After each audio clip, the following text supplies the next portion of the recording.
touch, I could with just one touch, I could feel my body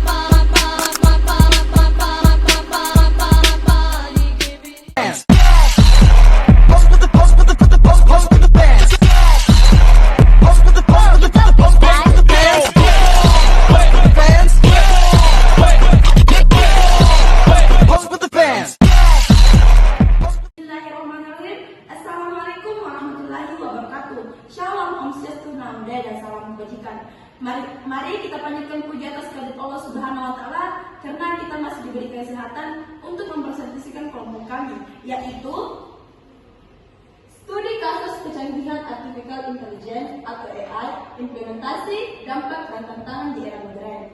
Baik, untuk mempersingkat waktu, perkenalkan nama saya Nur Aziz Salsabila dengan NIM 2025020004. Di sebelah saya Nurbinan 2025020037. Saya bersama Badin, NIM 2025020039. Saya Karmat dengan NPM 20 250 200. Saya Abu Musa Adil dengan NIM 2025020045. Baik, kepada pemberi pertama, saya persilahkan untuk menjelaskan materinya. Terima kasih atas kesempatannya moderator. Baik, saya akan menjelaskan pengertian kecerdasan buatan AI dan kecanggihannya. Pengertian AI. Untuk yang pertama itu, pengertian AI adalah teknologi yang memungkinkan mesin menjalankan tugas yang biasanya memerlukan kecerdasan manusia, seperti analisa data, pengambilan keputusan, atau pembelajaran. Untuk peran AI dalam sektor modern itu, AI telah diimplementasikan secara luas di industri seperti kesehatan untuk diagnosis dini, keuangan untuk deteksi penipuan, dan manufaktur untuk otomatis produksi. Oke, next. Keunggulan teknologi canggih, model seperti GPT dan DALL-E memungkinkan pengembangan solusi generatif seperti penulisan teks otomatis atau pembuatan konten visual kreatif. Contoh kecerdasan buatan AI.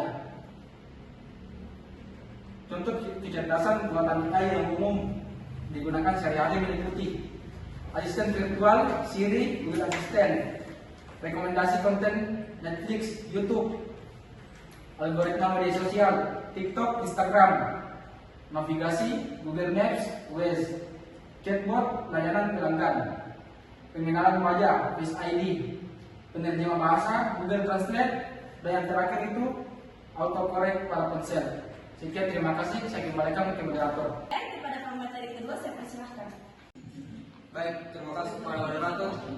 Saya selaku pemateri kedua akan melanjutkan materi yang dibawakan oleh pemateri pertama. Perkembangan sejarah kecanggihan AI. Era awal 1950 sampai 1970 munculnya dasar AI dan penelitian awal tentang sistem berbasis aturan seperti permainan catur di komputer. Yang kedua, transformasi modern tahun 2000 sampai sekarang.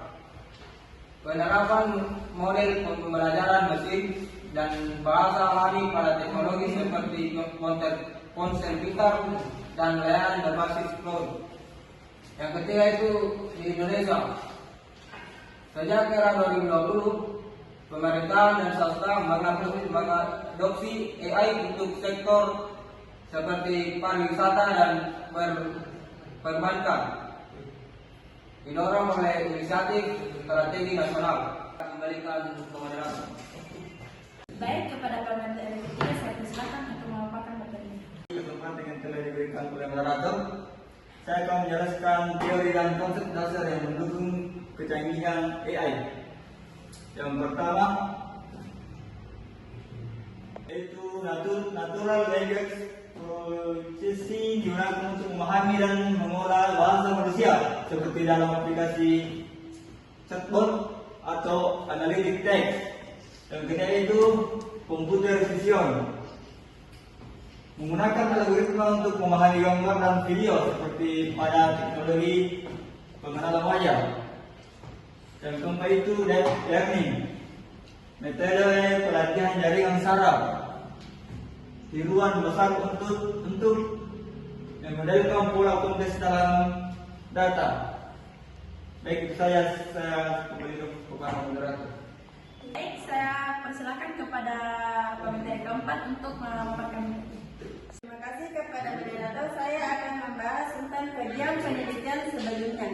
1. Studi OpenAI 2023 menunjukkan efisiensi GPT-4 dalam tugas kompleks seperti komputasi hukum dan medis dengan tingkat akurasi tinggi.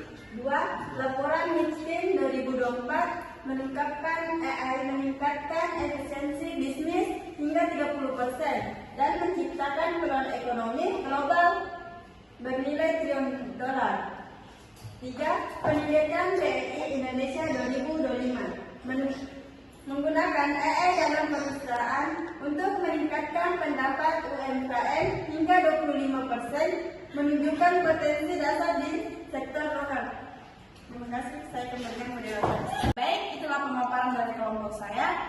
Kesimpulannya adalah kolaborasi antara pihak pemerintah, bisnis, masyarakat adalah kunci untuk memastikan AI memberikan dampak positif berkelanjutan.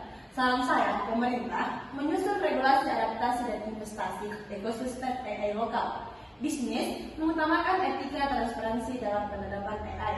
Akademis mengintegrasikan materi AI, teknik dan etis ke dalam kurikulum pendidikan. Baik, itulah pemaparan dan materi kami. Assalamualaikum warahmatullahi wabarakatuh. Waalaikumsalam.